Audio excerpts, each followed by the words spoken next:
Okay, moving on to game number 10 with the Kansas Jayhawks.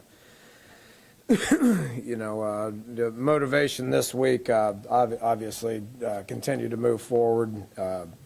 Getting on the winning track has been good for our team, good for our confidence. With that, human instinct is to kind of relax a little bit, so we got to be on guard for that. We got to go get a road win. I think that's important. Haven't won on the road yet this year. We're 0-3. Last year we were 4-1 on the road. So we're confident. This team's confident that we can go win on the road. Our plan that we have in place has proven to be successful with that. So go get a win on the road is important. And yes, try to get to win 6 is important. 5 + 1 is 6. For those of you that don't know that. So it's important to get to 6. That happens to be the magic number when in talking about bowl eligibility. It's everybody's team to get bowl eligibility. It's everybody's goal to get bowl eligibility. So, we'll talk about that a little bit, but, have another opportunity to get out there and play a Big 12 football game is good. So, probably we'll mention what happened 2 years ago, at Kansas. I think we're a completely different team. They have a different team. We are a different team, but, we've made a lot about our 20 seniors that have been here for 4 years in the Big 12, weren't successful in Lawrence, Kansas 2 years ago. So it's something that we will talk about a little bit. It's my job to make sure that they understand the situation that they're in. So for those who didn't make that trip, I'm going to explain to them what it's going to be like, and then I know a lot of the guys in the room, down in the locker room, will explain to them what it's going to be like. Offensively, Kansas. The one thing I say about Kansas, all three sides, if you go on and you look at their video. They haven't won yet this year. They're in a complete rebuilding mode.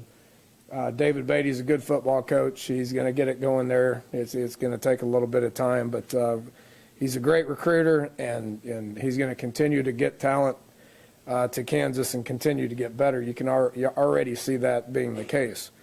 Playing a lot of young guys, a lot of inexperienced guys. So that makes it kind of tough to win in the Big 12. There's no question.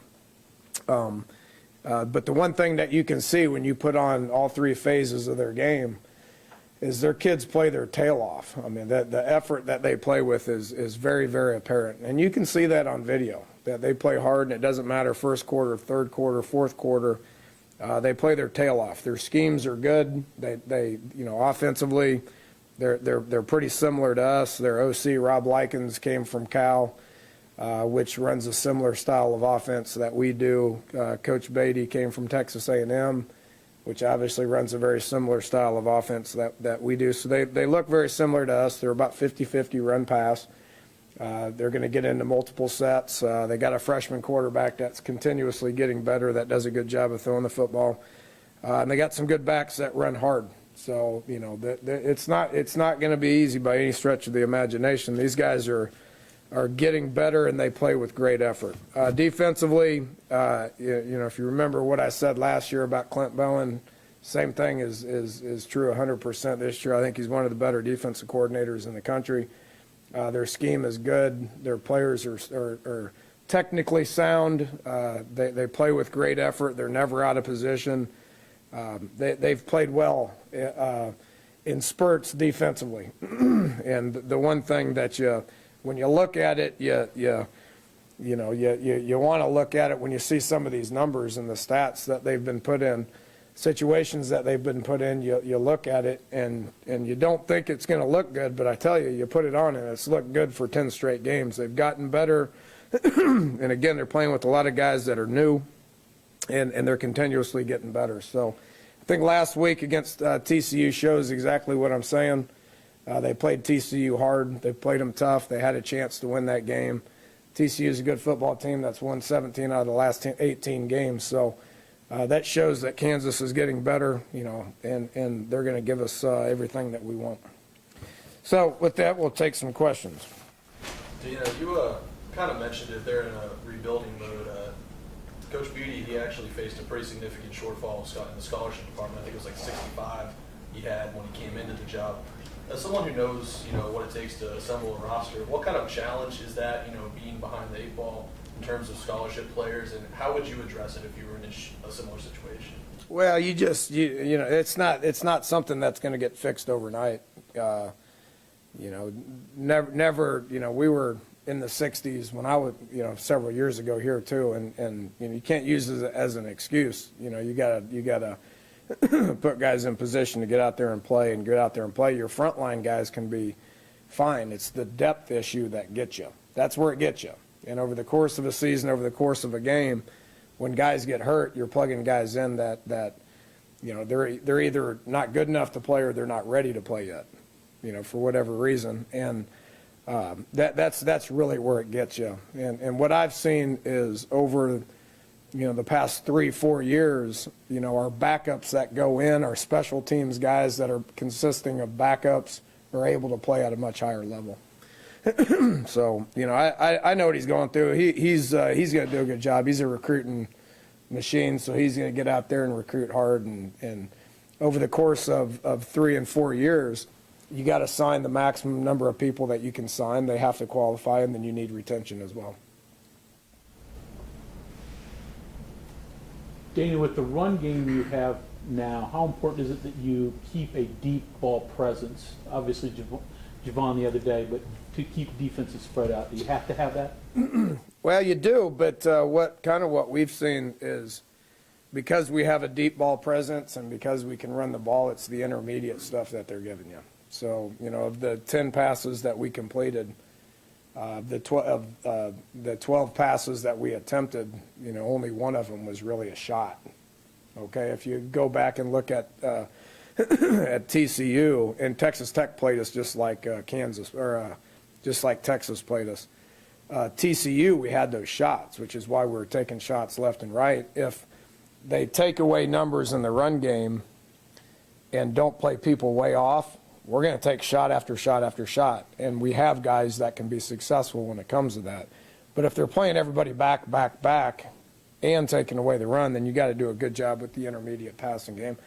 I thought we did a good job of that last week. You can say, well, you only threw for 120 yards. Well, that's 12 yards an attempt, and over 90% of those throws were intermediate passes. So, that's what we got to continue to do. It's all about just looking at what their plan is and what they're giving you and trying to get in the right play to be able to be successful.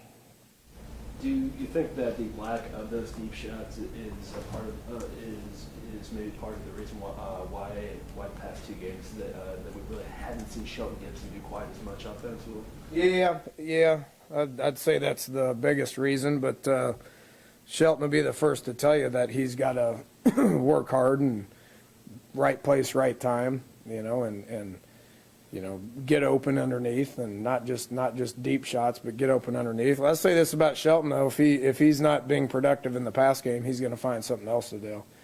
And you saw him on one of those kickoffs, come down and knock the heck out of one of those returners. So if he can't do that in the pass game, then he'll try to do it in the return game or on the coverage units as well. I think Shelton's very valuable to us, and we'll find something for him to do.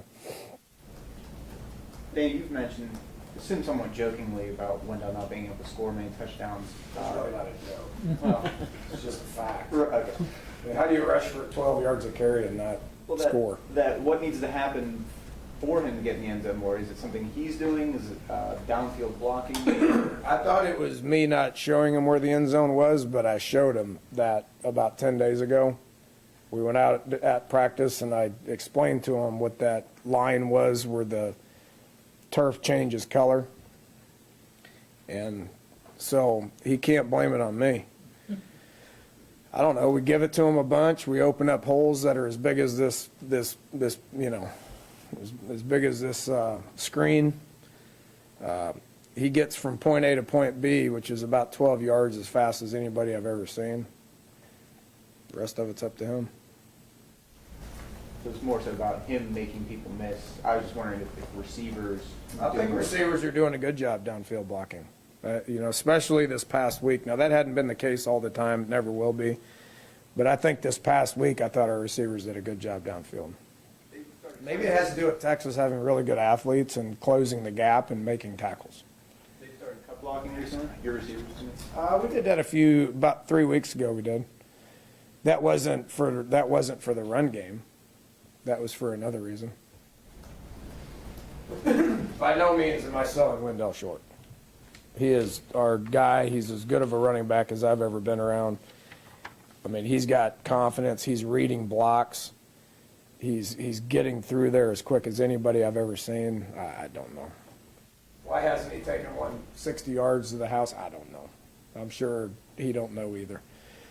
Maybe it has something to do with playing some good teams that have good athletes that close the gap pretty quick.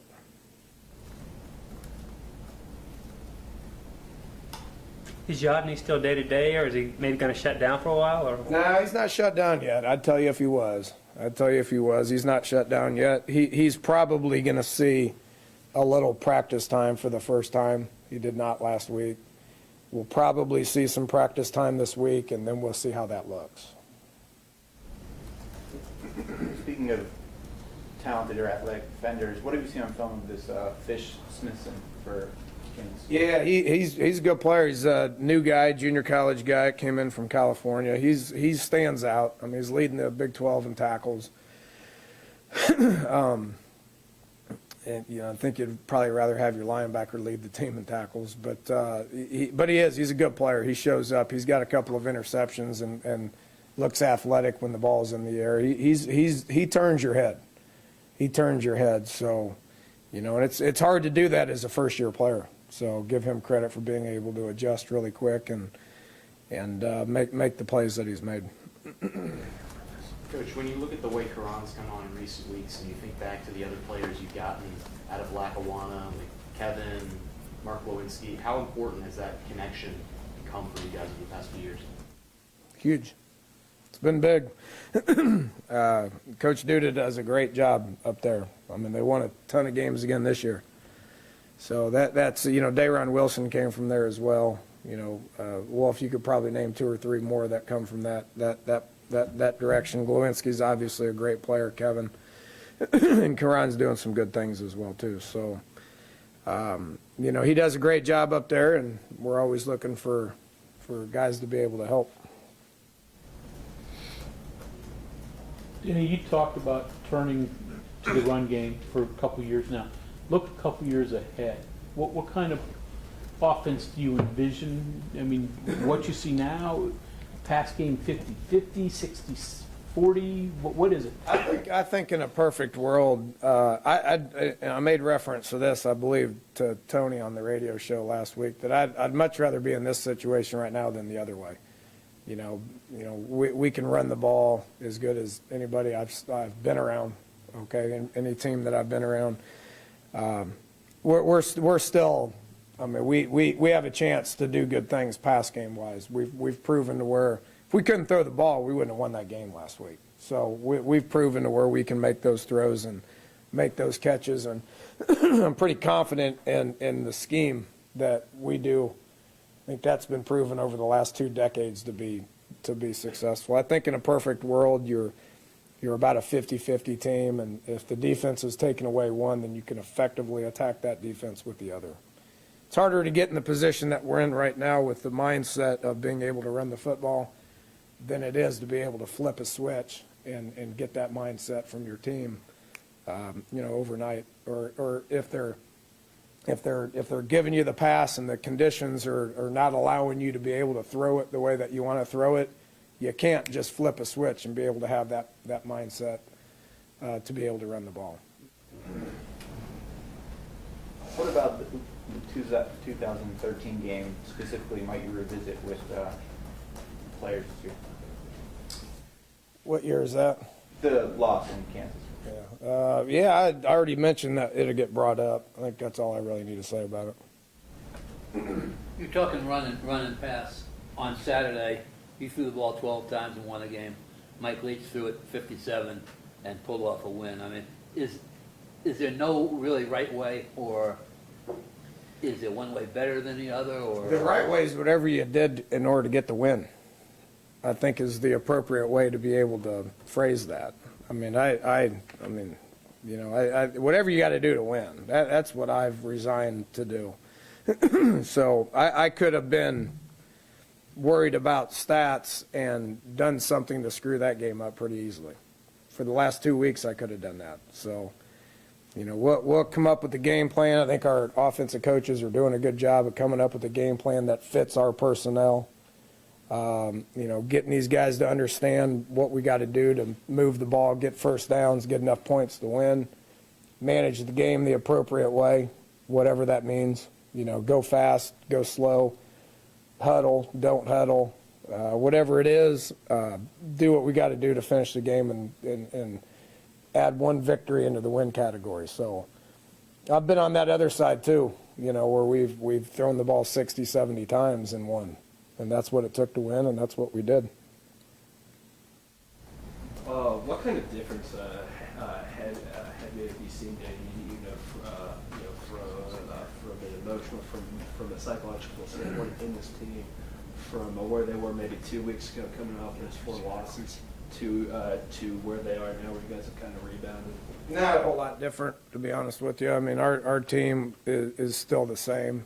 I think we've played hard all year. I think we've practiced well all year.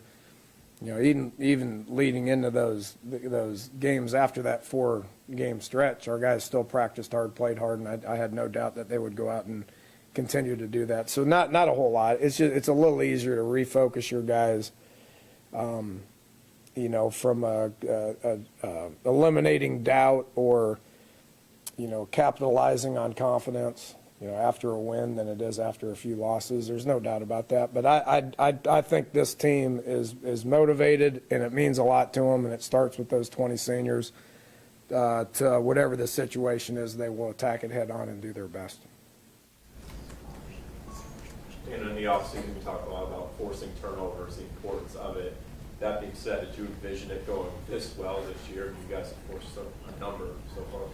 Yeah, with that said, we're still only like 3rd in the league in turnover margin. So offensively, we need to focus hard. And as much as we've focused on you know, getting turnovers and forcing turnovers and, you know, hoping and thinking that good things will happen to you, I think that's the key in getting turnovers. And then the same thing, we've worked equally as hard at protecting the ball and focusing on that.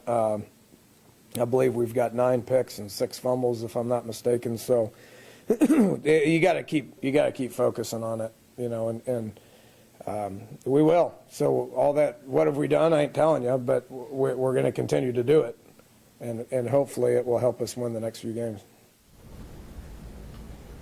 What does Wellman do for the mental attitude of this team? Yeah, just tough. West Virginia kid. You know, means a lot to him to be a Mountaineer. You know, grew up wearing the blue and gold. Has that kind of mentality. You know, blue collar, hard worker, tough. Do what you got to do in order to make it work. He's becoming very valuable to what we're doing offensively.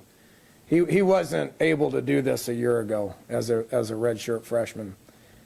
He's improved to the point to where a couple things have happened. One he's the main guy in the backfield, the lead blocker, the fullback. It's allowed Cody Clay.